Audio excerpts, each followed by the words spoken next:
ایک پٹھان لڑکی کو کس کر رہا تھا۔ پولیس والا دیکھ کر، میرا نمبر کب آئے گا؟ پٹھان، اس لڑکی کے بعد۔ جج، تم نے کار کیوں چوری کی؟ ملزم، جناب قبرستان کے باہر کار کھڑی تھی، میں سمجھا اس کا مالک انتقال کر گیا ہے۔ ایک دوست نے دوسرے سے کہا، جس دن میری بیوی واپس گھر آئی میرے گھر میں چوری ہو گئی۔ دوسرا دوست، کسی نے سچ ہی کہا ہے، مصیبت اکیلی نہیں آتی۔ ایک مریض ایک ہسپتال میں داخل ہوا، اندر 2 دروازے تھے، ایک پر لکھا تھا مہنگا علاج، دوسرے پر سستا علاج۔ مریض سستے علاج والے دروازے میں داخل ہو گیا، وہاں بھی 2 دروازے تھے، ایک پر لکھا تھا سستا علاج، دوسرے پر لکھا ہوا تھا مفت علاج۔ مریض مفت علاج والے دروازے میں داخل ہوا تو دیکھا کہ وہ گلی میں کھڑا ہے اور وہاں ایک بورڈ لگا ہے جس پر لکھا تھا کہ گلی سرکاری اسپتال کو جاتی ہے۔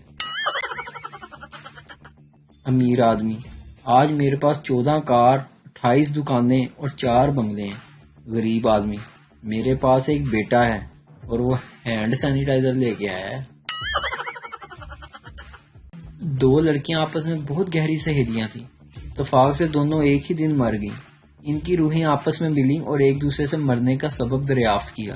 پہلی بولی، مجھے اپنے شوہر پر بہت زیادہ شک تھا کہ وہ میری غیر موجودگی میں دوسری لڑکیوں سے ملتا ہے، یہی سوچ کر میں ایک دن آفس سے جلد گھر آ گئی، لیکن گھر آ کر دیکھا کہ میرا شوہر بالکل اکیلا بیٹھا تھا۔ یہ دیکھ کر میں اتنی خوش ہوئی کہ بس خوشی سے مر گئی۔